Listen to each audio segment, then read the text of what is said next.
శిశుర్రుతో శుక్రవార శతభిషా నక్షత్రం. ఈ ఒక సంవత్సరంలో మాఘమాస్యం అంత్యమవుతుంది. అంటే ఈ సంవత్సరంలో మాఘమాసం ఈ రోజు ఆఖరి రోజు, పాల్గొన మాసం ప్రారంభం కూడా ఈ రోజే. అంటే ఈ రోజు అమావాస్య ఉపరి ఉదయాన్నే సూర్యోదయానికి అమావాస్య అయిపోయి ప్రథమం ప్రారంభం అయిపోయింది కాబట్టి పాల్గొన మాసం స్వీకరించాలి. ఇది గణిత శాస్త్ర ప్రకారం. ఇక ధర్మశాస్త్ర ప్రకారం మాఘమాసం ఉదయం సూర్యోదయ సమయంలో కొన్ని గడియలు ఉన్నాయి కాబట్టి అంత్యం రోజు కూడా ఆచరిస్తాం. అయితే ముహూర్త దర్పణ ప్రకారం ఈరోజు మాఘ ఉపరి పాల్గొన, అమావాస్య ఉపరి ప్రథమం, శతభిషా నక్షత్రం శుక్రవారం. ఇటువంటి రోజుల్లో మనము ఆచరించాల్సిన అద్భుతమైన నామమంత్రం లక్ష్మీనారాయణుల మంత్రం. ఈ నామ దారిద్ర్యం నశిస్తుంది, సుఖము అనే సంపద ప్రాప్తిస్తుంది. అటువంటి దివ్యమైన నామమే లక్ష్మీనారాయణాయ నమః. ఇక ఈరోజు భక్తిపూర్వకంగా ఓం లక్ష్మీనారాయణాయ నమః అనే నామాన్ని జపిద్దాం.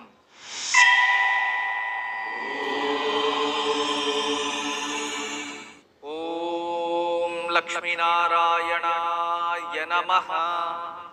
ఓం లక్ష్మీనారాయణాయ నమః.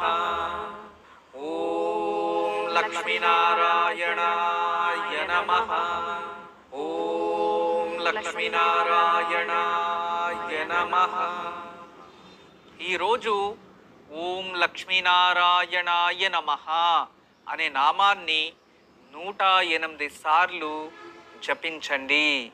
ఈరోజు ఈ నామాన్ని జపించడం వలన మీకు అద్భుతమైన ఒక అనుగ్రహం ప్రాప్తిస్తుంది. ఇది పర్టికులర్గా మాస ఉపరి వచ్చినప్పుడు ఇటువంటి నామాలకి శక్తి అధికంగా ఉంటుంది. ఈ రోజంతా లక్ష్మీనారాయణుల ధ్యానంతో మీరు ఆత్మబలాన్ని పెంచుకోండి, మీ సంకల్పాలు సిద్ధించేలా ప్రయత్నించండి అనేదే ఈరోజు మంత్రబలం. ఇక ఈరోజు మీకు అందరికీ ఒక ప్రత్యేకమైన విషయం చెప్తాను. మంచి మాటకి ముందు ప్రత్యేకమైన విషయం ఏంటంటే ఇంగ్లీష్ క్యాలెండర్ ప్రకారం ఈరోజు 28. అదే సనాతన ధర్మంలో వచ్చే ఉగాది నుంచి ఉగాది వరకు వచ్చే పంచాంగంలో నెలకి 30 రోజులు తిథి ప్రకారం 30 తిథులు ఉంటాయి. అమావాస్య నుంచి పౌర్ణమి, పౌర్ణమి నుంచి అమావాస్య, ప్రథమం నుంచి 15 కృష్ణపక్షం, శుక్లపక్షంలో ప్రథమం నుంచి 15 వరకు, అంటే ప్రథమం అంటే పాడ్యమి నుంచి అమావాస్య వరకు, మరియు శుక్లపక్షంలో పాడ్యమి నుంచి పౌర్ణమి వరకు 15 30 రోజులు. అయితే ఇక్కడ ఒక పెద్ద ధర్మ సందేహం వచ్చింది. ఒకసారి ఒక అతను చాలా పెద్ద ఆయన, కొన్ని వేల కోట్లకి వాళ్ళు అధిపతులు, బెంగళూరులో అపాయింట్మెంట్ తీసుకొచ్చి కలిశాడు. కలిసిన తర్వాత ఆయన కూడా వచ్చాడు, అందరిలాగే వెయిట్ చేశాడు. పాపం 6 అవర్లు వెయిటింగ్. గురుగారు నాకు ఒకడే కొడుకు, నా కొడుకు పుట్టిండేది ఫిబ్రవరి 29, కానీ అందరూ పుట్టినరోజులకి మేము వెళ్తూ ఉంటాం. తర్వాత మా ఇంట్లో కూడా నా కూతురిది, నాది, మా భార్యది, మా అమ్మ నాన్న అందరిది పుట్టినరోజులు ఆచరిస్తూ ఉంటాం. కానీ నా కొడుకు ఫిబ్రవరి 29 జన్మించడం వలన 4 సంవత్సరాలకు ఒకసారినే వస్తుంది. దీని గురించి నేను మాట్లాడదాము అని అనిపించింది. మీ దగ్గర పరిష్కారం చెప్పాలి అంటే అప్పుడు నేను వాళ్ళకి చెప్పిన సమాధానం, మీరు ఆంగ్లేయ పుట్టినరోజులు జరుపుకుంటున్నారు, అందుకే మీకు ఈ రోజులు కనబడతలేదు. కానీ మన భారతదేశ కాలగణనీయం అత్యంత విభిన్నమైనది.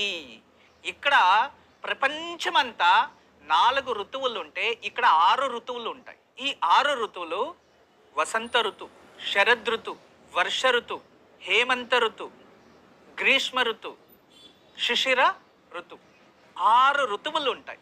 అదే విధానంగా సంవత్సరం అంతా 12 నెలలు, ప్రతి నెలకి 30 రోజులు విధానంగానే ఉంది. ఇది మన సనాతన ధర్మం. వారానికి 7 రోజులు, నెలకు 30 రోజులు, సంవత్సరానికి 2 ఆయనాలు, తర్వాత 6 ఋతువులు. ఇది మన సనాతన ధర్మం.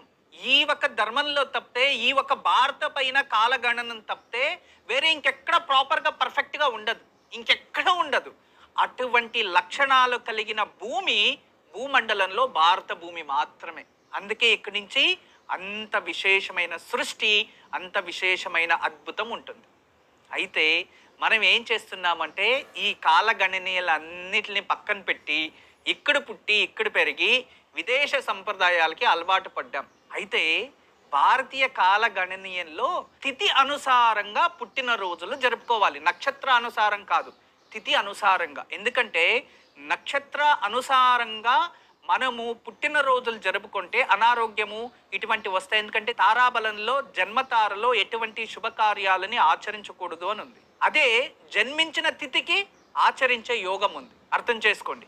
అందువలన తిథి రోజే మనం ఆచరించాలి. అందుకే ఏమనొచ్చింది, బలిపాడ్యమి ఆచరిస్తున్నాం, శ్రీరామనవమి ఆచరిస్తున్నాం కదా, అక్షయ తృతీయ ఆచరిస్తున్నాం కదా, రథసప్తమి ఆచరిస్తున్నాం కదా, మాస శివరాత్రి ఆచరిస్తున్నాం కదా, కాలాష్టమి అష్టమి రోజు ఆచరిస్తున్నాం కదా. ఏ తిథులన్నా తీసుకోండి, గరుడ పంచమి, నాగల చవితి, స్కందశ్రేష్ఠి, రథసప్తమి, దుర్గాష్టమి, మహానవమి, విజయదశమి, ఏకాదశి వ్రతాలు, త్రయోదశి శివుడికి ఆచరిస్తున్నాం, చతుర్దశి పితృదేవతలకి ఆచరిస్తున్నాం, పౌర్ణమి రోజు నారాయణకి ఆచరిస్తున్నాం. ఇలా ప్రతి ఒక్క తిథికి కూడా ఒక దేవతల భారతదేశంపై ఆ తిథి అనుసారంగా పుట్టినరోజులు జరుపుకుంటున్నాం. కాబట్టి మీ అబ్బాయి జన్మించినది ఇటువంటి తిథి, దీని ప్రకారం ప్రతి సంవత్సరం మీరు ఆచరించండి సార్. దీనివల్ల అబ్బాయికి ఆయుష్ అభివృద్ధి అవుతుంది, అతను సంతోషంగా ఉంటారు. అంటే మంచిదైంది గురుగారు, నేను ఎందరినో ఈ ప్రశ్నలు అడిగాను, వాళ్ళందరూ కూడా 28వ తారీఖే చేసుకోండి సార్, అదేం ప్రాబ్లం లేదు, అదే 28వ తారీఖు మిడ్ నైట్ 12 గంటలకు ఆచరించేస్తే అయిపోయింది. ఎందుకంటే పెద్దవాళ్ళు మీరు చాలామంది మంత్రులు వాళ్ళు ఇళ్ళు వచ్చి అబ్బాయికి విషెస్ చెప్తూ ఉంటారు, వీళ్ళు కూడా ఎంతో మందికి విజిట్ చేసి ఉంటారు కదా, వాళ్ళు వీళ్ళు పిలిస్తే వెళ్ళాలని ఎదురు చూస్తారు. దానికి 28కే మీరు పెట్టుకోండి అంటే, అయినప్పటికీ నా కొడుకు ఒప్పుకునేవాడు కాదు, నేను 29 రోజే చేసుకోవాలి అనేవాడు. దాని నుంచి నేను ఈ ప్రశ్నకి నాకు ఉత్తరం లభించలేదు. మీరు నిజంగా నాకు మనసు సమాధానకరమైన ఉత్తరం నాకు చెప్పారు గురుగారు, చాలా సంతోషం అని ప్రశంసించి అతని తర్వాత మాట కథ ముగించుకొని వెళ్ళిపోయారు. అంటే మీకు తెలియచేస్తున్న అంతరార్థం ఏంటంటే, మన భారత భూమి కాలగణనీయము వేరు, ఇది దేవభూమి, దేవతలకి మరియు మనకి సంబంధించిన కాలగణనీయం ఉంటుంది. ప్రకృతికే శక్తిని అందించే కాలగణనీయం ఇక్కడ ఉంటుంది. అందుకే ఇక్కడ యజ్ఞయాగాదులు ఆచరిస్తే దేవతలకి బలం పెరుగుతుంది. అదే మనం వేరే కాలగణనీయంలో వెళ్ళి యజ్ఞయాగాదులు ఆచరిస్తే దేవతలకి మనం సమర్పించుకోంది వెళ్ళదు, మన భావన అంతే వెళ్ళదు. ఈ కాలగణనీయంలో ఇక్కడ ఆచరించే యజ్ఞయాగాదులు దేవతలకి బలం పెంచుతుంది, దేవతలు స్వీకరిస్తారు. వేరే కాలగణనీయంలో దేవతలు స్వీకరించరు, మన తృప్తి కోసం దేవుడికి సమర్పించుకుంటాం అంతే. ఈ కాలగణనీయం అటువంటిది. అందుకే ఇక్కడ యజ్ఞయాగాదులు పూర్వంలో చేస్తూ ఉంటే రాక్షసులు వచ్చి ఆ యజ్ఞయాగాదులు కాకుండా ఆపేసేవారు. అందుకే ఇప్పుడు కూడా ఈ భారతదేశంలో ఈ ఒక ధర్మం పైన అధర్మం ఇంకొక వైపు యుద్ధం చేస్తూనే ఉంటుంది. మనం ఎంత పూజలు ఏం ఆచరించినా, ఎంత పెద్ద యాగాలు చేసినా దాన్ని భిన్నం చేయడానికి లేదో దాని విరుద్ధమైన చర్యలు తీసుకోవడానికి ఇంకొక శక్తి ఉత్పత్తి అవుతూ ఉంటుంది. పూర్వంలో అయితే రాక్షసులు వచ్చేవారు, ఇప్పుడు మనుషుల్లోనే 2 గుణాలు ఉన్నాయి అని తెలుసు కదా.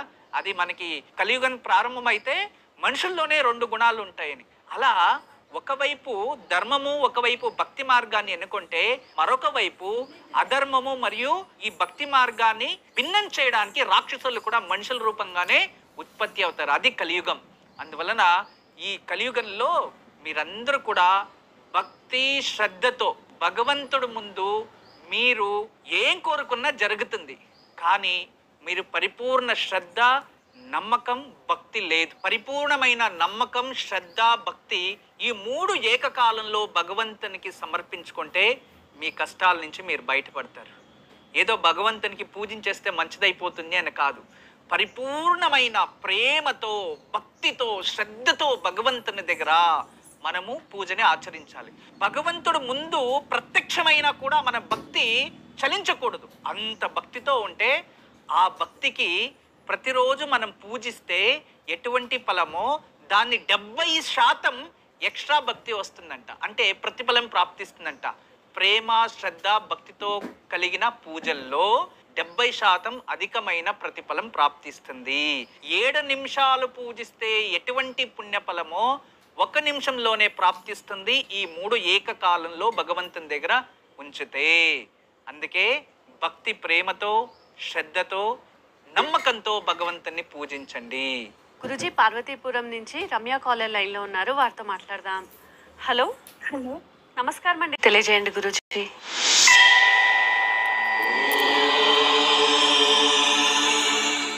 ఈరోజు శతభిష నక్షత్రం, నిత్య నక్షత్రం. ఇక తారాబలం తెలుసుకుందాం.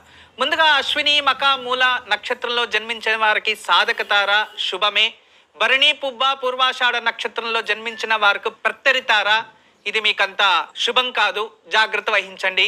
కృతిక ఉత్తరాషాఢ వారికి క్షేమతార, అత్యంత మహోత్తరమైన రోజు, ఉపయోగం చేసుకోండి. రోహిణి హస్త శ్రవణ నక్షత్రం వారికి విపత్తార, మీకు అంత మంచిది కాదు, జాగ్రత్త వహించండి. ఇక మృగశిర చిత్త ధనిష్ట నక్షత్రం వారికి సంపద తార, ఆర్థికంగా అభివృద్ధి చెందుతారు, మంచిది, ఉపయోగం చేసుకోండి. ఆరిద్ర స్వాతి శతభిష జన్మతార, ఆరోగ్య సమస్యలు ఉంటాయి, జాగ్రత్త వహించండి. పునర్వసు విశాఖ పూర్వ భాద్రపద పరమమిత్రతార, ఉపయోగం చేసుకోండి, శుభం. పుష్య అనురాధ ఉత్తర భాద్రపద మిత్రతార, ఈరోజు శుభం, ఉపయోగం చేసుకోండి. ఆశ్లేష జ్యేష్ఠ రేవతి నక్షత్రం వారికి నైదవ తార, ఈరోజు కాస్త అశుభ ఫలాలు ఉంటాయి, జాగ్రత్త వహించండి. గురుజీకి రేపు ఎటువంటి పూజను ఆచరించాలి?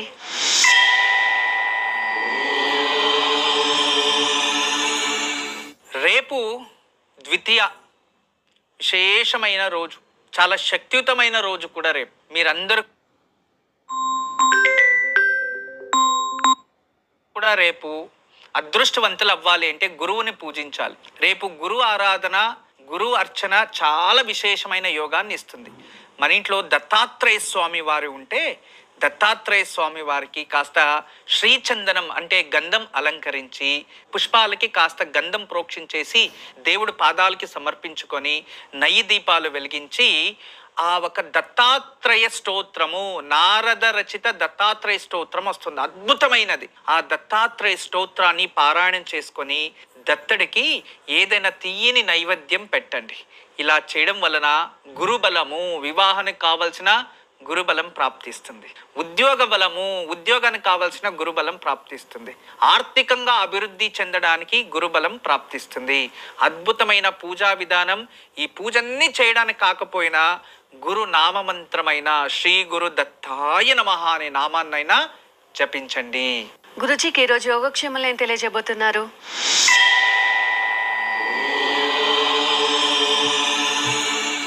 ఈరోజు దివ్యమైన యోగక్షేమం. ఈరోజు సాయంత్రం లోపు 12 తులసి దళాలు, 12 బిల్వ దళాలు తీసుకొని తులసి దళాలతో 12 నామాలు కేశవాయ నమః నుంచి దామోదరాయ నమః వరకు ఆ ఒక మహావిష్ణుకి తులసి అర్చన చేసి 12 బిల్వ దళాలతో లక్ష్మీదేవికి సమర్పించుకొని లక్ష్మీనారాయణుల ఏకకాలంలో పూజించి పాలు మరియు అన్నాన్ని చక్కెర లేకుండా ఎటువంటి రుచి కలపకుండా నైవేద్యం చేసి దాన్ని ప్రసాదంగా భార్యాభర్తలు స్వీకరిస్తే ఇంట్లో అన్యోన్యత మరియు భార్యాభర్తల్లో సఖ్యత పెరుగుతుంది. ఇంట్లో సంతోషం